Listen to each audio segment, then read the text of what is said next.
Everyone, welcome to parent chemistry. तो आज हम जिस टॉपिक को डिस्कस करने जा रहे हैं वो है basics and principle of carbon 13 NMR. तो किसी भी एलिमेंट को एनएमआर एक्टिव होने के लिए एक कंडीशन होता है कि उसकी स्पिन नॉट इक्वल टू 0 हो, मतलब कि कोई भी न्यूक्लियस है वो या तो एनएमआर एक्टिव हो सकती है या वो एनएमआर इनएक्टिव हो सकता है। जो एक्टिव होगा उसके लिए है कंडीशन कि उसकी स्पिन नॉट इक्वल टू 0 है होगी और इसकी स्पिन इक्वल टू 0, मतलब अगर स्पिन 0 है यानी कि वो इनएक्टिव है और स्पिन अगर नॉट इक्वल टू 0 है तो वो एक्टिव है। यहाँ पे आई रिप्रेजेंट करता है न्यूक्लियर स्पिन। ठीक है, तो हम ये जानेंगे कैसे कि उसकी न्यूक्लियर स्पिन 0 है या नॉट इक्वल टू 0। तो उसके लिए एक कंडीशन है,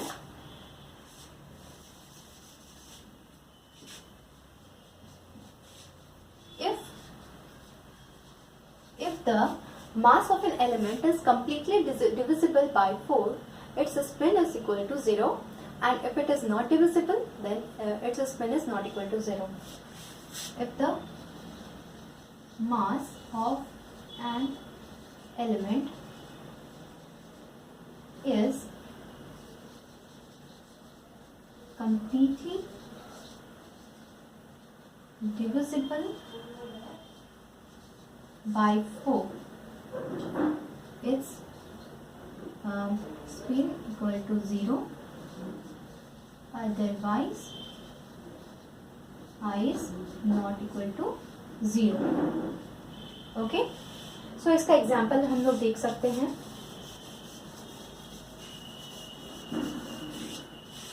एग्जाम्पल में अगर हाइड्रोजन है, हाइड्रोजन ले लेते हैं, कार्बन 12 ले लेते हैं, ड्यूटेरियम, हाइड्रोजन हो गया, ड्यूटेरियम हो गया, कार्बन 12, 13, कार्बन 13। ठीक है, तो यहाँ क्या लिखा है, mass of an element is completely divisible by 4। सो इसकी मास है 1, इसका 2, इसका 3 एंड ये 12। तो अगर मास बाय 4 करें तो इसका क्या आएगा 1/4, इसका आ जाएगा 2/4, इसका हो जाएगा 12/4, इसका हो जाएगा 13/4। ठीक है, यानी कि इसका हो जाएगा 1/4 ही एज इट इज, इसका हो जाएगा 1/2, इसका हो जाएगा 3 एंड ये 13/4। तो यहाँ हम लोग देख रहे हैं कि कम्प्लीटली डिविजिबल बाय 4 एक ही है केवल, जो कि कार्बन 12 है।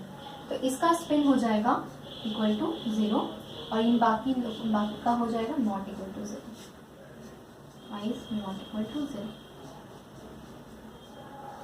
ठीक है, यानी कि ये सारे ये एंड ये एनएमआर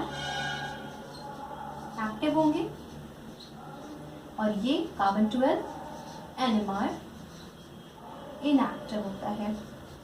इसलिए हम लोग प्रोटॉन एनएमआर तो अलग चैप्टर ही है और हम लोग यहाँ पे कार्बन 13 को ही डिस्कस कर रहे हैं, ना कि कार्बन 12। ओके,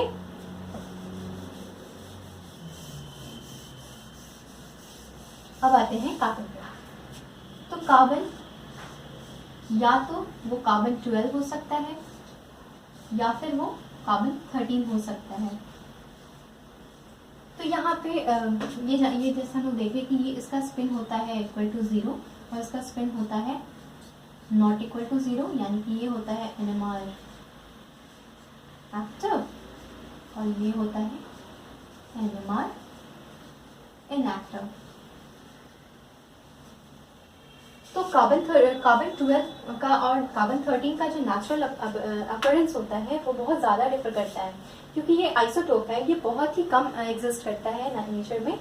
अप्रॉक्स अराउंड मतलब 1.1% इसकी नेचुरल अबेंडेंस होती है, अबेंडेंस या फिर अकरेंस, अबेंडेंस नेचर। यानी कि अगर हम कह सकते हैं कि अगर 1000 अगर हम लेते हैं 1000 मॉलिक्यूल्स ऑफ कार्बन, तो उसमें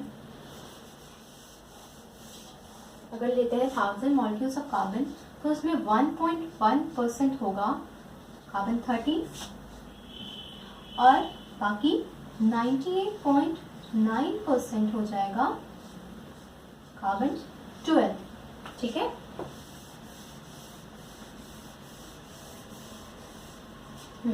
तो यानी कि अगर 1000 मॉलिक्यूल्स है तो इसका हो जाएगा 11 मॉलिक्यूल्स और इसका हो जाएगा 989 मॉलिक्यूल्स, तो नहीं है मॉलिक्यूल्स।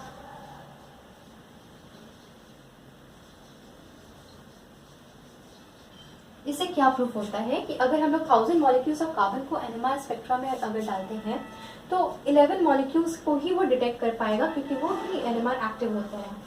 बस यही एक्टिव होगा और ये इतने सारे इनएक्टिव होंगे। तो इससे ये कंक्लूजन आता है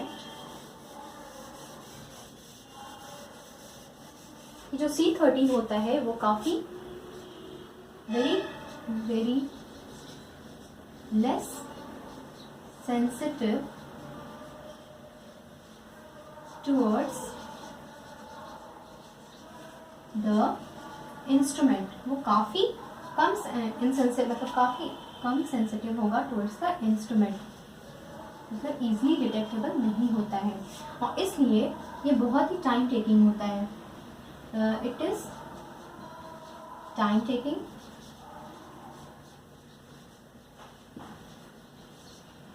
और क्योंकि ये बहुत कम अमाउंट में होता है, 1000 मॉलिक्यूल्स में बस 11 ही हैं, तो इसलिए इसकी अगर हम लोग अच्छे से इसका स्पेक्ट्रा देखना चाहें तो हम लोगों को लार्ज अमाउंट में सैंपल लेना होता है। Large amount of sample is required. ठीक है, अब आते हैं, एक और पॉइंट आता है कि जो इसकी सेंसिटिविटी है टुवर्ड्स द इंस्ट्रूमेंट, ये एक और पॉइंट से चेक होती है, एक और चीज से चेक होती है, वो है गायरोमैग्नेटिक रेशियो। देख सकते हैं कि the sensitivity of a nucleus is also checked by its gyromagnetic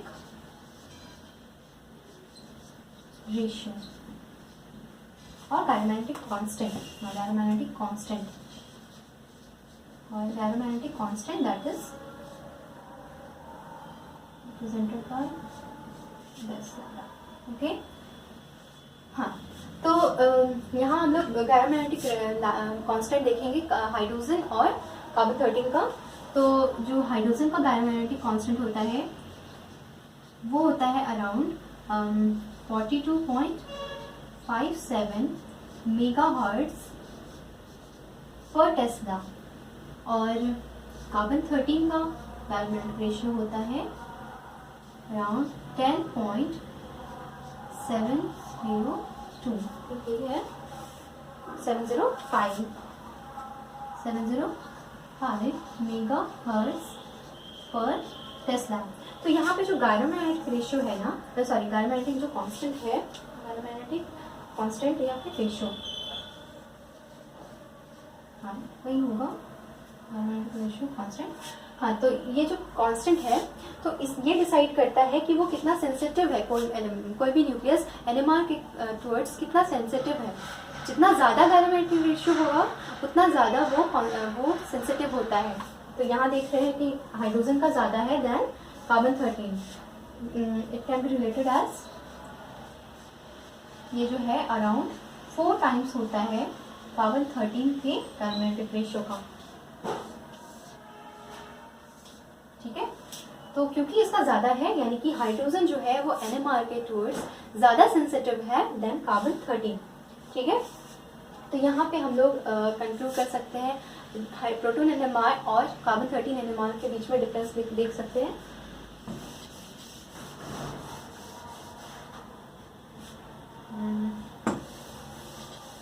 आपको इसकी नोट्स PDF के फॉर्म में मिल जाएगी, वो डिस्क्रिप्शन में है, आप वहाँ से डाउनलोड कर सकते हैं। यहाँ 13 कार्बन NMR, यहाँ लिखे अगर 14 NMR, इन दोनों के बीच का डिफरेंस हो जाएगा पहला पॉइंट। तो क्योंकि हम लोग अभी देखें कि कार्बन 13 का नेचुरल अबंडेंस अप्रॉक्स 1.1% होता है नेचर में, और हाइड्रोजन तो हर एलिमेंट में मतलब बहुत ज़्यादा प्रेजेंट होता है, ये आइसोटोप तो है नहीं, तो इसलिए ये एक कंसनट्रेटेड न्यूक्लियाई होता है, concentrated nuclei. It's natural abundance is around approx 100%, और ये क्योंकि बहुत कम प्रेजेंट होता है तो इसे हम लोग कह सकते हैं कि ये डाइल्यूट न्यूक्लियाई है, अराउंड 1.1%, ठीक है।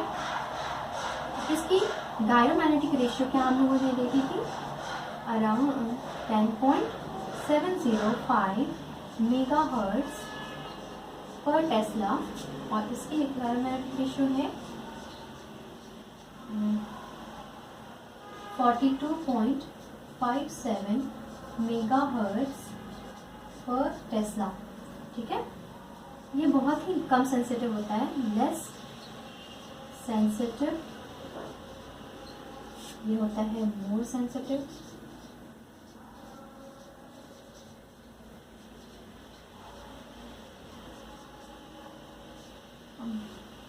रिकॉर्डिंग टाइम इज मोर, इसमें बहुत ज़्यादा टाइम लगता है रिकॉर्डिंग में, रिकॉर्डिंग टाइम इज मोर, यहाँ पे वेरी लेस रिकॉर्डिंग टाइम, ठीक है। इस large amount of sample required, क्योंकि बहुत ही कम होता है C13, इसलिए large amount of sample required होता है, और यहाँ इसका बहुत ज़्यादा एविडेंस है तो इसमें बहुत ही कम, वेरी लेस सैंपल रिक्वायर्ड। इसको हम लोग एग्जांपल ले सकते हैं कि अगर ये 25 से 30 मिलीग्राम लेते हैं तो इसका रिकॉर्डिंग देता है कि 30 मिनट्स, और इसका बहुत कम लगता है 10 to 20 मिलीग्राम इन 30 सेकेंड्स। तो आप कंपेयर कर सकते हैं कहाँ ये 10 to 20 मिलीग्राम 30 सेकेंड में ही स्पेक्ट्रा दे रहा है, और ये 25 से 30 मिलीग्राम 30 मिनट्स रिक्वायर कर रहा है। तो ये था कार्बन 13 और प्रोटॉन NMR का के बीच का डिफरेंस। तो अब आते हैं इसके प्रिंसिपल पे। इसकी प्रिंसिपल बस यही है कि whenever the frequency of applied electromagnetic radiation, जब NMR इंस्ट्रूमेंट में कोई इलेक्ट्रोमैग्नेटिक रेडिएशन अप्लाई की जाती है, तो when the applied frequency matches the frequency of the nucleus, resonance occurs, और इसी रेजोनेंस से स्पेक्ट्रा ऑब्टेन होता है। तो ये सिंपल सा प्रिंसिपल है इसका। when the frequency of applied electromagnetic radiation matches that of the nucleus, resonance occurs। ये है इसका principle। When the frequency of applied EMR matches that of the nucleus, resonance occurs and spectra is obtained। So that's all for today. I hope you got the topic. अगर आपको इस topic से कोई doubt है तो आप comment section में mention कर सकते हैं, और जिन्होंने भी मेरे चैनल को सब्सक्राइब नहीं किया है वो जल्दी से सब्सक्राइब कर दें, और आगे की वीडियो अपडेट्स के लिए नोटिफिकेशन बेल को ऑन कर दें। So thank you.